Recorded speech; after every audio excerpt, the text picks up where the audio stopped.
ಏರ್ಲೈನ್ಸಲ್ಲಿ work ಮಾಡ್ತಾ ಇದ್ರಿ, ಒಳ್ಳೆ ಸಂಬಳ ಇತ್ತು, ಅದಾದ ನಂತರ ಆ್ಯಕ್ಟಿಂಗಿಗೆ ಬರ್ತೀರಾ, ಆ್ಯಕ್ಟಿಂಗ್ ಮೂಲಕ ಕನ್ನಡ ಕಿರುತೆರೆ ಪ್ರೇಕ್ಷಕರಿಗೆ ಹತ್ತಿರ ಆಗ್ತೀರಾ.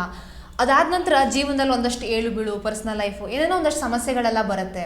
ಈಗ ಮತ್ತೆ ಬ್ಯಾಕ್ ಬಂದಿರುವಂಥದ್ದು, ಈಗ ಮತ್ತೆ ಕಿರುತೆರೆ ಏನು ಹೇಳ್ತೀರಾ, ಕಿರುತೆರೆಗೆ ಹತ್ತಿರ ಆಗಿರುವಂಥದ್ದು, ಇದಕ್ಕೆಲ್ಲ ಕಾರಣ ಏನು ಅಂತ ಅನ್ಸುತ್ತೆ? ಏಳು ಬೀಳುಗಳೆಲ್ಲ ಈಗ ನೀವು ಆಧ್ಯಾತ್ಮಿಕ ಅಂತ ಹೇಳಿದ್ರಿ, ಆ ದೃಷ್ಟಿಯಲ್ಲಿ ಹೇಳೋದಾದರೆ ಎಲ್ಲರ ಜೀವನ ಒಂದೇ ಥರ ಇರಲ್ಲ ಪದ್ಮ ಅವರೇ. ಕೆಲವ್ರಿಗೆ ಕಷ್ಟಗಳು ಜಾಸ್ತಿ, ಅದು ಪುಣ್ಯವಂತರಿಗೆ ಮಾತ್ರ ಸಿಗೋದು. ನಿಮಗೆ ಒಂದು ಒಳ್ಳೆ ಲೈಫ್ ಏನು ಸಿಕ್ಕಿರುತ್ತೆ, ಅವರು ಏನು ಒಂದು ಎಲ್ಲ ಸುಲಭವಾಗಿ ಸಿಗುತ್ತೆ, ಅವ್ರಿಗೆ ಸುಲಭವಾಗಿ ಸಿಗುತ್ತೆ.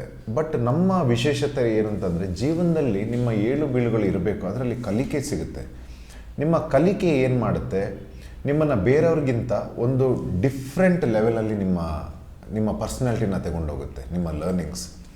ಸೊ ಮತ್ತು ಇನ್ನೊಂದು, ನಾನಿರುವಂಥ ಕ್ಷೇತ್ರ ಇಲ್ಲಿ ಇವತ್ತಿನ ಸೋಷಲ್ ಮೀಡಿಯಾ ಯುಗದಲ್ಲಿ ಏನಾಗುತ್ತೆ ಅಂತಂದರೆ, ಬಹಳ ಸಹಜ ಒಂದಿಷ್ಟು ಜನ ನನ್ನ ಕೆಲಸನ ನೋಡಿ ಅವ್ರು ನಮ್ಮನ್ನು ಬೆಳೆಸ್ತಾ ಇರ್ತಾರೆ, ನಮಗೆ ಪ್ರೋತ್ಸಾಹ ಕೊಡ್ತಾ ಇರ್ತಾರೆ.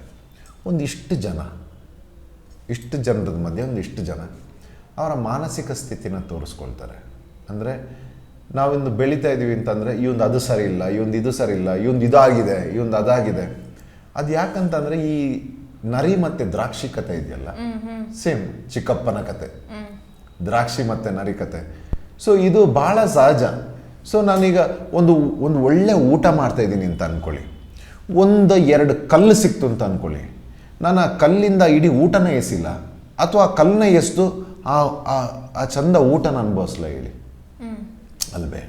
ಸೊ ಹೀಗಾಗಿ ಮತ್ತೆ ನಮಗೆ ಯಾವಾಗ ಪ್ರಸಿದ್ಧಿ ಮತ್ತು ಇದಾದಾಗ ಈ ರೀತಿ ಸ್ವಲ್ಪ ಜನ ಉರ್ಕೊಳ್ಬೇಕು ಪದ್ಮ ಅವರೇ, ಆಗಲೇ ಅದಕ್ಕೆ ಸ್ವಲ್ಪ ವ್ಯಾಲ್ಯೂ, ಅದಕ್ಕೊಂದು ಗತ್ತು.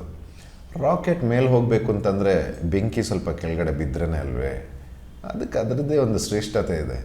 ನಾವೆಲ್ಲೋ ಒಳ್ಳೆ ಕೆಲಸ ಮಾಡ್ತಾಯಿದ್ದೀವಿ ಅಂತ ಗೊತ್ತಾಗೋದೇ ಕೆಲವರು ಉರ್ಕೊಂಡಾಗ, ಅದು ಭಾಳ ಸಂತೋಷ ಇದೆ. ಓಕೆ, ಉರ್ಕೊಳ್ಳೋರ್ನ ನೋಡೋದು ಖುಷಿ. ಎಲ್ಲೋ ನಮ್ಮ ಕೆಲಸ. ಕಲ್ಲು ಏನಕ್ಕೆ ಎಸಿತಾರೆ? ಮರದಲ್ಲಿ ಹಣ್ಣಿದ್ರೆ ತಾನೇ ಕಲ್ಲು ಎಸೆಯೋದು. ಸೊ ಎಲ್ಲೋ ಸ್ವಲ್ಪ ಹಣ್ಣು ಕೊಡ್ತಾ ಇದ್ದೀವಿ ಅಂತ ನಮಗೆ ಸಂತೋಷ ಇದೆ.